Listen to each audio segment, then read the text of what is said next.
ሰላም እንደምን አላችሁ ተመልካቾቻችን። በዚህ ሰሞን ያገኘናቸው መረጃዎች ወደ እናንተ እናደርሳለን። ለዚህ ዩቲዩብ ቻናል አዲስ ሆናችሁ ሰብስክራይብ በማድረግ ቤተሰብ ሆኑ። ያላችሁን ሀሳብ አስተያየት በሀሳብ መስጫ ሳጥን ላይ ጻፉልን። የባልሽን የልጆችሽን አባት ገበና በየአደባባዩ በየሚኒስትሪ ሚዲያው በየሶሻል ሚዲያው ስታሰጪ የኖርሽ ሰው ለቤተሰብሽ ያኖርሽ ለነጻነት ወርቅና አትሆኝም። ሲጀመር ገባ አንተ ሄዳል ግንዱ ሄዳ ማስተር አብነት የሀገር ውስጥ ሕክምናውን ተከታትሎ አሁን ለተጨማሪ ሕክምና ትላንትና ወደ ታይላንድ ሸኝተነዋል። እንደምን አላችሁ ወዳጆቼ?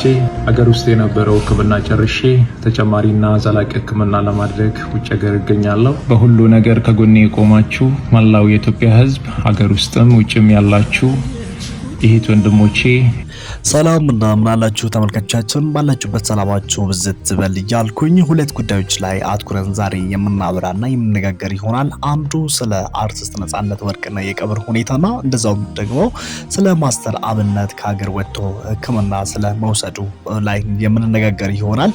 ወደ ዋናውና ትልቁ ስንመለስ አርቲስት ነጻነት ወርቅነህ በአርብ ዕለት ማለትም ጥር 8 ከዚህ ዓለም በሞት መለየቱን አስመልክቶ ብዙዎቻችን የተሰማንን ሀዘን በተለያዩ አጋጣሚዎችን ገልጸን ነበር። እንደዛውም ደግሞ ኢትዮጵያ ውስጥ ያሉ ባለስልጣናት ዶክተር አብይ አህመድ እንደዛውም የአዲስ አበባ ከተማ ከንቲባ አዳነች አቤቤን ጨምሮ እንደዛውም ሌሎች አርቲስቶች እነ ቴዎድሮስ ካሳሁን እነ ጎሳዬ ተስፋዬና ሌሎች የኪነ ጥበብ ባለሙያ የሆኑትም የተሰማቸውን ሀዘን ገልጸው ነበርና ሁላችንም ደግሞ የተሰማን ሀዘን እጅግ በጣም ጥልቅ እንደሆነ ይታወቃል ማለት ነው።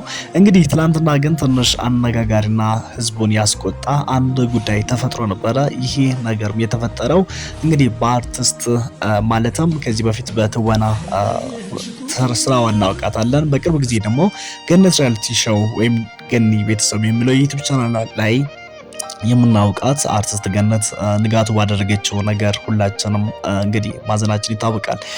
እሷ እንግዲህ እንደምታውቀው የነጻነት ሞት ከተሰማ በኋላ በካሜራ ደቅና በካሜራ ፊት ለፊት ሆና ለደረጀ ስልክ እየደወለች እንዴት ነው የሞተው፣ አንዳንድ ነገሮችን ምንድነው የሆነው፣ ጉበት ታሞ እንደነበረ ሰምቻለሁ፣ ምንም ጉዳዩን እንደማያውቅ ሰው ሆና ስትናገር እንዴት እንደዛ ታደርጋለች የሚለው ነገር ይሄ ደግሞ የህዝብን ቁጣ አስነስቶ ባታል ማለት ነው። ምንም ነገር ቢቀር እንኳን ይህንን ቪዲዮ ብትሰራ እንኳን ለምን መጀመሪያ እንግዲህ እዛ ለቅሶ ቦታ ደርሳ እሷ እንግዲህ ወዳጁ ነች። እሱ የማይወድ ሰው የለም፣ የማያከብር ሰው የለም። ነጻነት ወርቅነህ አንድ ሰው ብቻ አይደለም፣ መላው ሰው በመሆኑ የሚያከብርና የሚወድ የሁላችንም ቤተሰባችን ነው። ብዙዎቻችን እኔ በግሌ እሱን የማውቀው በሚዲያ ነው፣ ነገር ግን ደግሞ እንደ ቤተሰቤ ነው፣ እንደ ቤተሰቤ አካል ነው የምቆጥረው። ምክንያቱም የሁላችንም ልብ ውስጥ ያለ አርቲስት ነው ማለት ነው ነጻነት ወርቅነህ። እንግዲህ እሷ ደግሞ አብራው በልታለች፣ ጠጥታለች። እንግዲህ የስራ ባልደረባም ነው። እንዴት ነው እንደዛ የምታደርገው? እዛ ቪዲዮ ከመስራቷ በፊት ለምን መጀመሪያ ለቅሶ ቦታ ደርሳ ራሷ እፍን መረጃ እንኳን ለማጣራት እዛ ለምን አልሄደችም? እዛ ቪዲዮ ደቅና ካሜራ ደቅና ቁጭ ብላ በምን አይነት ልብ ነው ልቧ ምን ያህል ጨካኝ ቢሆን ነው እንደዛ የምታወራው? ወይም ደግሞ ስልክ ደውላ ደረጀ ከዛ ሆስፒታል ሆኖ ነበር እኔ ሆስፒታል ነኝ በኋላ መልሼ እደውልልሻለሁ ሲላት እንመለከታለን። ከዛ በኋላ ደረጀ ኃይለ ማለት ኮሜዲያን ደረጀ ብዙዎቻችሁ ታውቁታላችሁ። እሷ ካሜራ ደቅና ዩቲዩብ ላይ እንደምትለቅ ባቅ ኖሮ አላነሳም ነበረ። ይሄ ራስ ወዳድነትና እጅግ በጣም ብልግና ነው፣ ከአንድ ከተማሪ ሰው የማይጠበቅ ነገር ነው ሲል ሲያወግዝ እንመለከታለን ማለት ነው። ብዙዎቻችንም ደግሞ በማህበራዊ ሚዲያ ላይ እንደተመለከተው ብዙ ሰዎች ይሄ ትክክል አይደለም፣ ትክክል ያልሆነ ጉዳይ ያደረገችው ትክክል ያልሆነ ነገር ነው፣ ይሄ እንደዚህ አይደረግም፣ የአንድ ሰውን ሞት ገንዘብን ለማግኘት ወይም ደግሞ በአንድ ሰው ሞት ሌላ ነገርን ግርግር መፍጠር ትክክል እንዳልሆነ ነው። ከዚህ ጋርም አያይዘው የአርቲስት ነጻነት ወርቅነህ የቀብር ስነስርዓት አስፈጻሚ ኮሚቴ አንድ መግለጫ አውጥቶ ነበርና እንደምታወቀው አርቲስት ነጻነት ወርቅነህ ታዋቂ ሰውና ከዚህ በፊት እንግዲህ ብዙ ነገሮች ሲፈጠሩ ነበሩ በቀብር ላይ። ማለትም ለምሳሌ አርቲስት ታሪኩ ብርሃኑ እንደ ማዲንጎ በሞቱ ጊዜ ብዙ ግርግር ተፈጥሮ ነበረ። በተለይ እንደኛ ዩቲዩብ ላይ ያሉ ሰዎች ዩቲዩበሮች፣ ቲክቶከሮች የሚባሉ እይታና ገንዘብ ለማግኘት ሲሉ ካሜራ ደቅኖ ካሜራ ይዞ ሄዶ እዛ እንትኑ ወደ ገንዘብ ወደ ንግድ የሚቀይሩት ነገር አለ። ሰው ሀዘኑ እንኳን በአግባብ እንዳይወጣ የሚያደርጉ ግርግር የሚፈጥሩ አሉ። ካሜራ የተለያዩ ነገሮችን ይዘው ወደዛ ሄደው ይሄ ነገር እንዲከለከልና ቀብር አስፈጻሚ ኮሚቴ እውቅና ካገኙት ውጪ ማንም ሰው ካሜራ፣ ስልክ እንደዛም ደግሞ ለቀረጻ የሚሆኑ ነገሮችን ይዞ መገኘት እንደሌለበት በግልጽ መግለጫ አውጥተዋልና እኔም ደግሞ እንዳንድ ዩቲዩበር ነኝ። እኔም እንዳንድ ዩቲዩበር ምንድነው የሚለው ይሄ የሰው ሞት በእውነት ገንዘብ እኔ በምን አይነት ልብ እንደሚሰራ አላውቅም። በእርግጥ እይታ ለማግኘት የማይደረግ ነገር የለም። ቢሆንም ግን ሁሉም ነገር አግባብ ባለው ነገር መሆን አለበት እና እዛ ሄዳችሁ ሰው እንዳያለቅስ ሰው እንትን የምትሉ እርምጃ ይወሰድባችኋል። ስለዚህ ከዚህ ድርጊታችሁ ተጠንቀቁ ለማለት እወዳለሁ።